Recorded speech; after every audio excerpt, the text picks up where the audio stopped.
foi esse clique para você sair disso? Como que Pois foi é, isso? foi meio que por acaso, né? Eu namorava com uma moça, ela era evangélica não praticante, né? Porque tem o católico não praticante, essa era evangélica não praticante, né? E aí nós somos uma igreja, né? Era a Igreja Batista do Morumbi, isso eu posso falar, né? Na época o pastor era o Ari Veloso, um homem de Deus, um rapaz muito bom ele. E nós estávamos chegando lá, ela queria que eu fosse no culto, na igreja e tal. Falei, bom, vou, né? Esse bando de crente aí não é nada, né? Ela sabia que tu era satanista? Não sabia, né? Mas ela queria me converter ao cristianismo. Ela sabia que eu não era cristão. Ela queria me converter, porque ela era evangélica, né?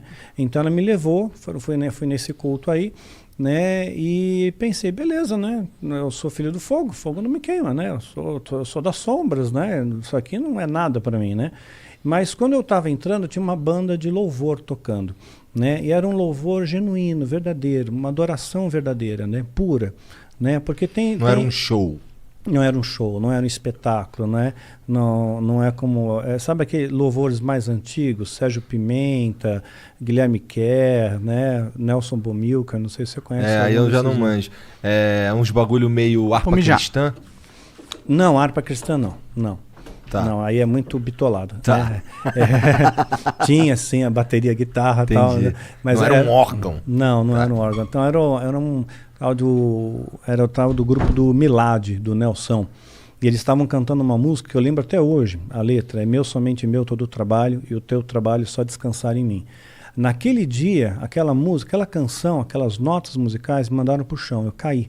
Eu perdi os sentidos ali, somente se eu escutar o som daquela música. Hoje, essa música me mantém em pé.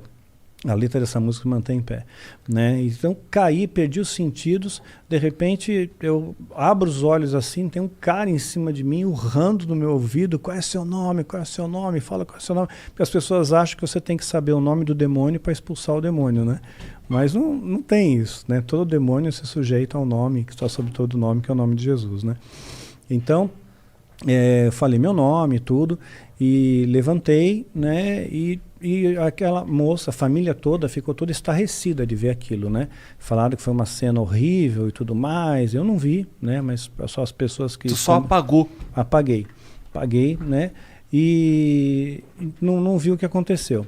Aí aquela menina ficou preocupada, falou assim, poxa, eu vou marcar um encontro com ele como pastor, né? Um pastor, nós demos o nome do Brint no livro Filho do Fogo, mas o nome verdadeiro é Luiz Augusto Zitt, né?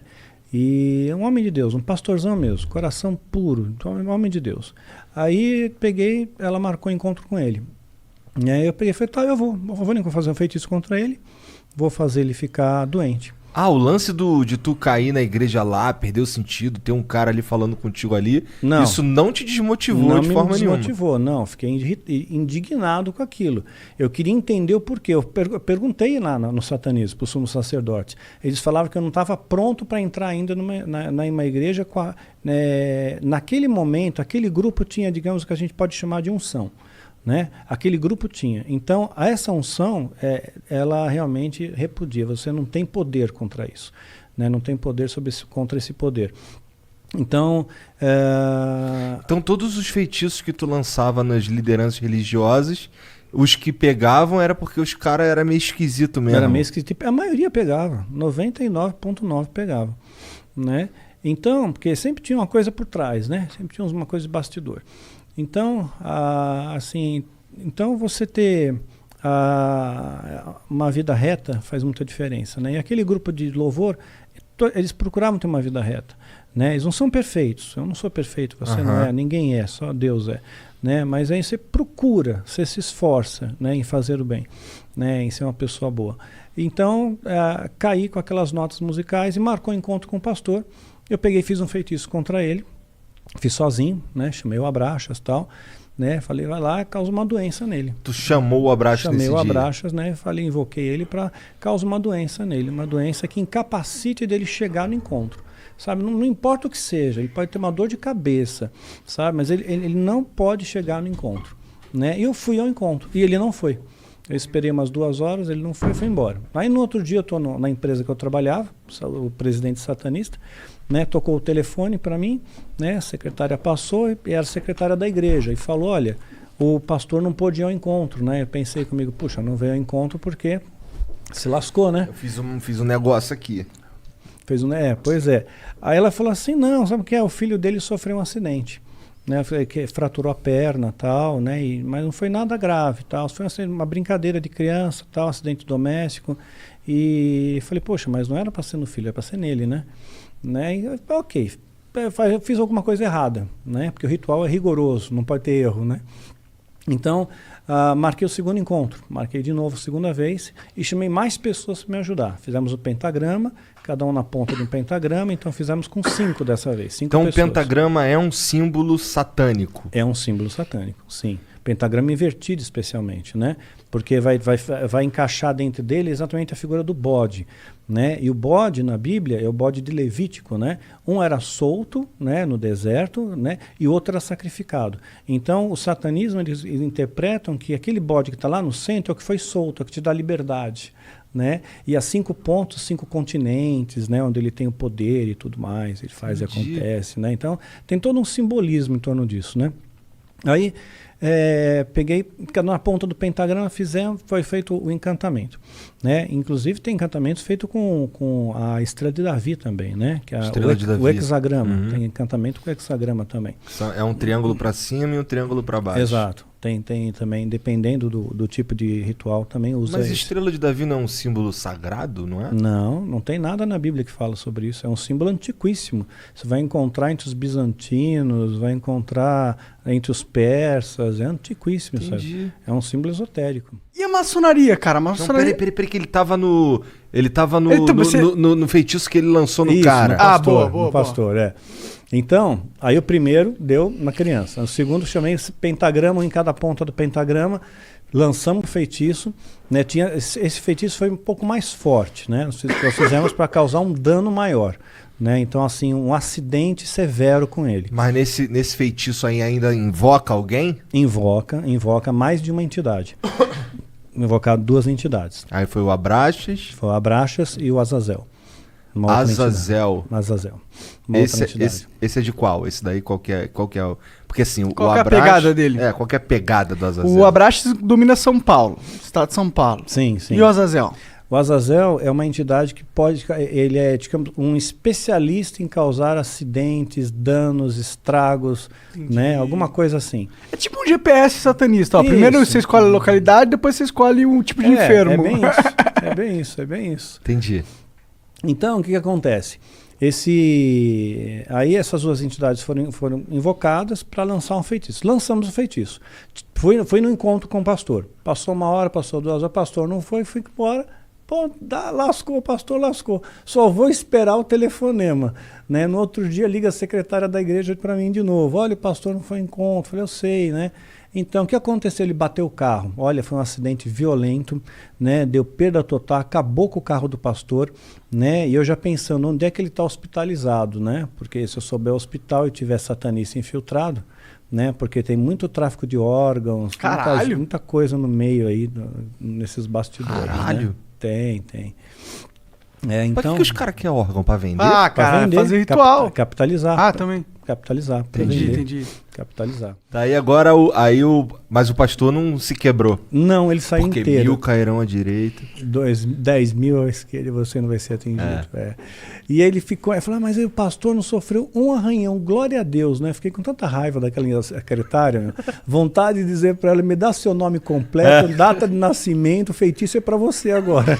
Voltando ao pastor, lançou o feitiço. Perda total no carro, o cara tá inteiro. Aí eu peguei e falei, não é possível, né? Aí falei com os sumos sacerdotes. Os sumos sacerdotes falaram, realmente, você é filho do fogo, o fogo não queima, isso, aquilo, né? Mexeu com todo mundo. Nós vamos fazer um feitiço, vamos acabar com ele. Vamos oferecer 13 vidas pela vida dele. Eita! Caralho! Ou seja, se ele morresse, 13 vidas seriam ceifadas em ritual, né? Para pagar os demônios. Como se escolhe essas vidas? Olha, alguns se voluntariam, outros pais doam os seus próprios filhos ou sequestro. A maior parte por sequestro. É o que eu te falei, pessoas desaparecidas. Muita gente desaparecida. Mas aí o cara... E aí, foi feito o ritual? Né? Aí foi feito o ritual. com os sumos sacerdotes, né? Aí esse ritual não posso entrar em detalhes, esse aí é bem mais pesado, né? Foi feito o ritual e eu tive certeza plena, né? Que realmente aquele homem, ele ia morrer. Mas materializou uns cara? Materializou. Quantos dessa vez? Materializou 9. Caralho! 9. Bem no 9. É 9, né? 9. Nossa. Abraxas, Azazel, Astarote. Astarote, Asmodeu, Leviatã, Abaddon. Ih, o Abaddon pôs escudo em mim. Já escutou em Abaddon? É que Abaddon tem um herói no Dota, que é um jogo que a gente joga. Ah, sim. O nome dele é Abaddon. Ah, tá. E ele é meio demoníaco. Ele é meio demoníaco. Esses nomes são famosos. Ele é o Death Knight. Eles vão parar na mídia mainstream, vira e mexe. Azazel, já vi vários filmes. Nos filmes ele aparece como o Anjo da Morte. Tem o Astarote também, já ouvi falar. Sim. Já ouvi falar de vários. Mas aí, fez o ritual, o que rolou depois? Fez o ritual, então, eu tinha certeza que aí o homem ia morrer. Falei, porque o ritual já era para matar ele. Né? Então, ok, né? Se é para matar, que morra logo, né? E marquei outro encontro. Mas assim, eu fui triunfante naquele encontro, né? Eu fui regozijante, todo feliz, imaginando, puxa vida, eu vou pegar... Não vai ter encontro? Não vai ter encontro, né? Esse cara não vem, já era, está lá visto, olhar para a secretária e ficava pensando, quero ver você falar agora alguma coisa para mim, né? E eu deu 2 horas, eu cansei, né? Tô indo embora, né? Bem na hora que o pastor chega, ele chegou. Ele estava com o ar meio abatido, tá transpirando muito, abatido, né? Mas ele pegou, falou, que bom que você está aqui ainda, né? Me atrasei. Né? Mas ele não falou o que aconteceu. Né? Então, E tu nunca soube? Nunca soube. Tá. Né? Ele não entrou no mérito do que aconteceu, mas ele estava abatido. E ele pegou e falou, vamos conversar. Né? Olha, naquela época eu estava no platô do Kung Fu, né? Feiticeiro do satanismo. Quer dizer, aquele homem não era oponente para mim, mas eu tive um medo dele, que me arrepiou dos pés à cabeça. Né? Porque ele tinha... Era para estar morto. Era para estar morto. Eu tô vendo alguém vivo que era para estar morto, né? E ele tinha unção, tinha essa unção, tinha essa autoridade, tinha essa... É um homem de Deus, né? Um homem de fé. E eu tinha receio que se eu tocasse nele, ou se eu pegasse na mão dele, ele estendeu a mão, não estendi, eu ia cair de novo, porque eu já estava com aquele trauma que eu caí na igreja lá, né? E então eu falei, pastor, desculpe, o senhor chegou atrasado, eu vou embora, eu tenho compromisso. Menti, né? Aí ele falou, tudo bem, olha, se você não quiser conversar, a gente não conversa, uma conversa rápida, 5 minutinhos só, vai. Olha, demorei tanto para chegar até aqui, você não sabe o que eu passei para chegar até aqui, me dá 5 minutos só, te prometo que não vai passar 1 minuto a mais. Aí eu falei, tá bom, 5 minutos, hein, 5 minutos. Aí nós subimos a parte superior, era um sobrado, né, da casa, ele entrou na sala, né, eu entrei após ele, ele fechou a porta a chave, tirou a chave e pôs no bolso. Imediatamente eu olho para a janela, né, pensando rotas de fuga, né, grades na janela. Né? Falei, não, tinha que ter pijama de uma listra para passar por lá, não ia dar, né. Aí eu peguei e falei, pastor, mudei de ideia. Não quero mais falar com o senhor, não.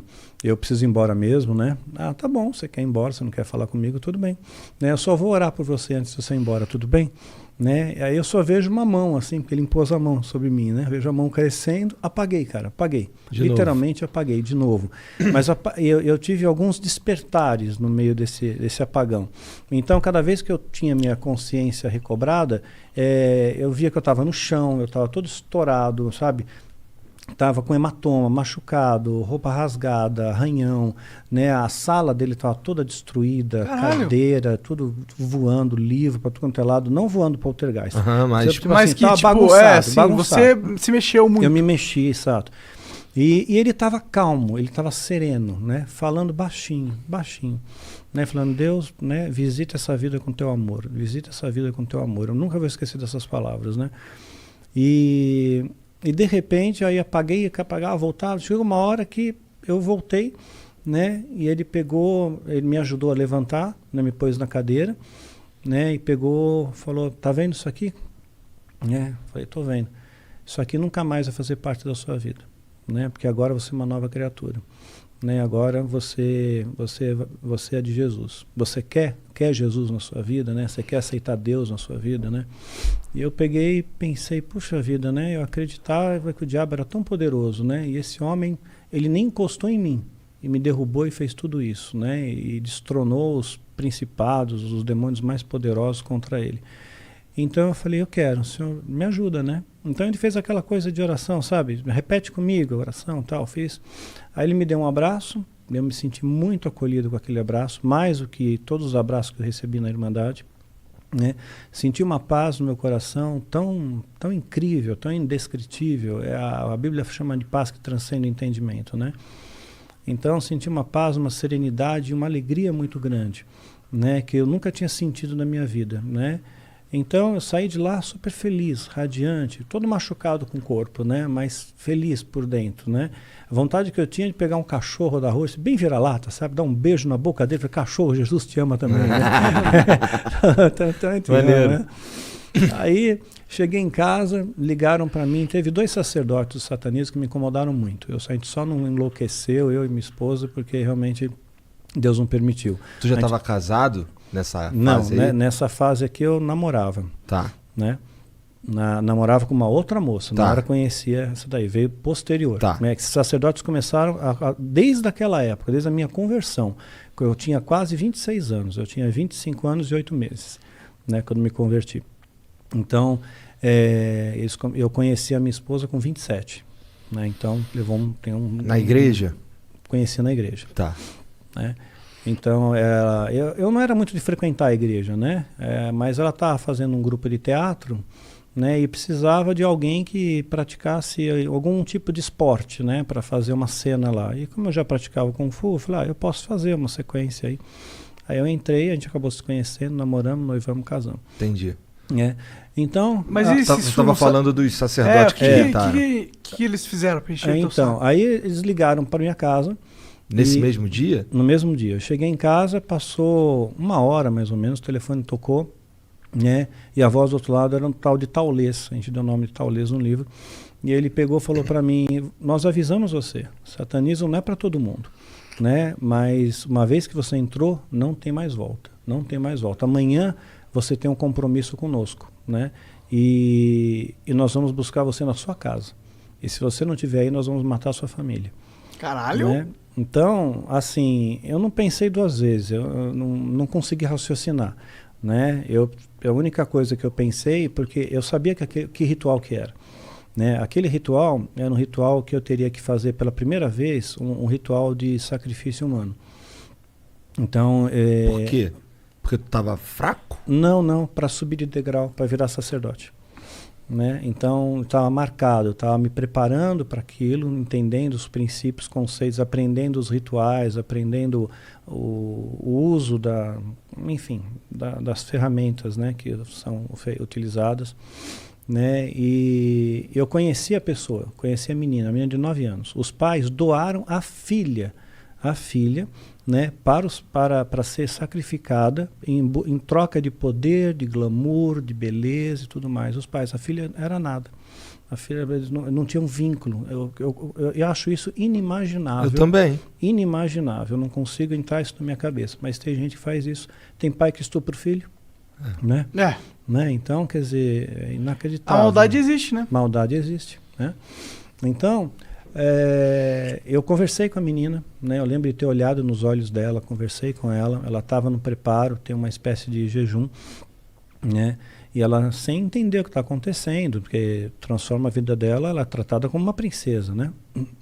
Então, conversei com ela e aquilo ficou na minha cabeça, né? Então eu falei, não, puxa vida, Deus me livrou bem na véspera de fazer isso. Falei, então é para eu não ir mesmo, né?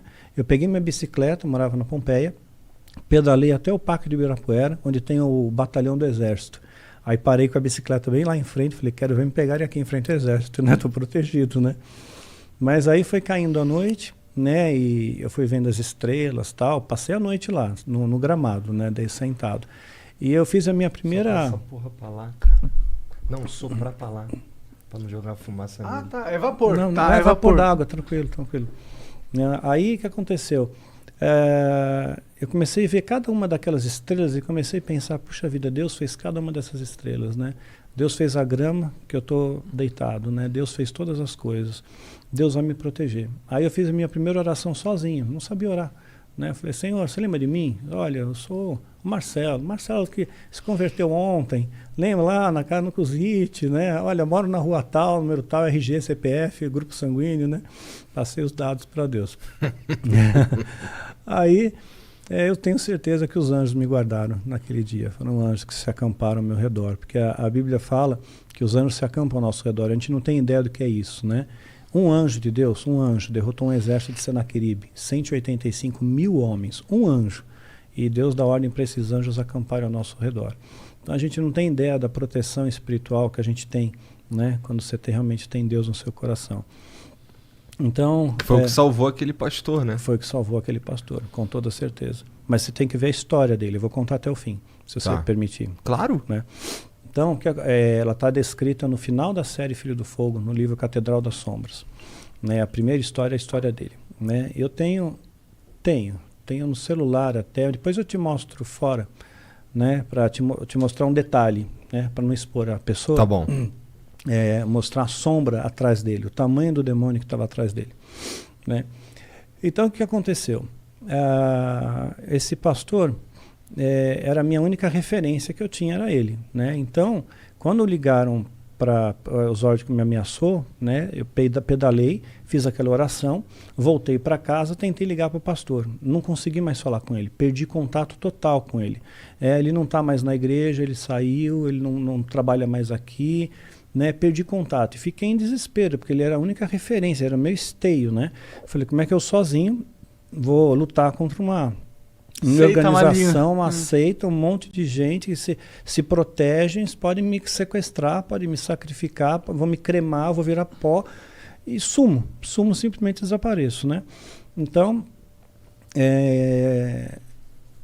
o Zord falou aquilo para mim, né? No dia seguinte, que seria o dia que eles teriam que vir me buscar, eu também não fiquei em casa, né? Saí também, né, para eles não me acharem, e nada aconteceu com a minha família, né? Ainda pedi para Deus guarda a minha família. Não ia contar para minha mãe, se vier uns caras estranhos aqui e tal, né? Eu não falei nada. Tua família também não sabia que tu curtia essas paradas? Não sabia. Tá. Sabia que eu saía, né? Que eu dava umas sumidas às vezes, né? De uma semana, mas era normal, né? Falei, vou passar uns dias lá com a minha alma gêmea, né? Com a fulana lá. De certa forma ia mesmo, né? Ia mesmo, né? Então... Só não era alma gêmea, mas tudo bem. Não era alma gêmea. Quando você descobriu que ela não era alma gêmea? Na verdade, você vê uma incompatibilidade, né? Você tem muita ilusão. Se a pessoa fala muito em cima da sua cabeça, aquela pessoa é só alma gêmea, olha só como que é, como que não é, né? E era uma moça bonita, né? Então, até hoje, ela é uma moça bonita. Né? Só que ela tem continua contato ainda ou não? Não. Ela continua no satanismo, ela não saiu. Ela continua lá até hoje. Né? E aí, minha esposa nunca permitiu que eu evangelizasse. Né? Por motivos óbvios. Né? Se for alguém para evangelizar, não vai ser você, filha da puta. Você não, né? Você não, né? Mas aí o pastor que tu nunca mais achou, como é que foi? Então, aí não achava mais o pastor. Mas eu tava com receio também da retaliação deles, né? Da Irmandade. Pegar tua família, pá. Pegar minha família. E fiquei pensando na menina, né? Então, de repente, eu peguei e fiz uma oração sincera com Deus. No mesmo local que eu fazia meus rituais. Na casa da minha mãe tinha um porão. Eu fazia muitos rituais lá. Então lá eu peguei todas as coisas minhas e rituais, tudo que eu tinha, livro, anotações, né, as parafernálias lá, né, pus fogo em tudo, destruí tudo, me desfiz de tudo. O livro que tu destruiu era um livro de feitiço? Era um livro de feitiço, mas assim, eu copiei, você não pode levar para casa. Tá, era um livro que você escreveu copiando? Copiando, você faz trabalho de copista. Tá. Né, então eu tinha alguns livros, né? Que eu tinha copiado pelo menos partes, não o livro inteiro, mas partes. Então tinha minhas anotações. Então queimei tudo, destruí tudo. É extensa a biblioteca? É extensa, bastante. Qual que é o livro mais assim que você pegou? Caralho, esse livro aqui... deve ser aquele que ele falou, né? Qual mesmo? Não lembro. Eu também não lembro o nome. Tem um dos mais poderosos da alta magia, que eles consideram, é a clavícula maior de Salomão. Sim. A clavícula menor, né, e a chave de Salomão. Você falou que esses não são muito verídicos. Não, esse daí é o que você vê você compra isso. Né, mas tem um livro verdadeiro com o mesmo nome, né, que é o original mesmo, que é diferente, porque Salomão, você sabe que Salomão ele deu uma desviada, né? Sim. Com essa história. Então, mas se você lembra bem da história, 1 Reis 10:14, fala que Salomão recebia todo ano 666 talentos de ouro, 666, que é o número do diabo. Né? Que talento é ouro pra caralho, né? 34 quilos. É ouro pra caralho. 34 quilos. Naquela época ele era um bilionário. Bilionário, sim. Né? E esse número... De quanto tempo? Por ano. Por ano. Por ano. 666 talentos por ano. 1 Reis 10:14. Aí lá em Apocalipse 13:18, nós vamos ver que realmente, né, o que é o 666, né? Que é o número da besta. E tem fundamento esse 666 no satanismo? Tem. É uma trindade satânica, assim como tem o Pai, o Filho e o Espírito Santo. É o anticristo. É a besta, o falso profeta e o anticristo. A besta? Quem é a besta? É o diabo? Sim, é o diabo. O falso profeta... O falso profeta é o que vai dar apoio ao anticristo. Tá. Que supostamente será o próximo Papa. Depois do Francisco, pela profecia bíblica de Apocalipse 17. E esse Papa aí? Se a profecia acontecer. Esse Papa aí é de boa. É de Francisco boa? é de bonzinho. Ele parece bem moderno. Ele é de boa. Eu gosto dele. Ele me parece uma pessoa super simpática, bonzinho. Né? Então, assim, aí depois dele, né? O próximo Papa vai ser aquele que vai dar o apoio ao anticristo.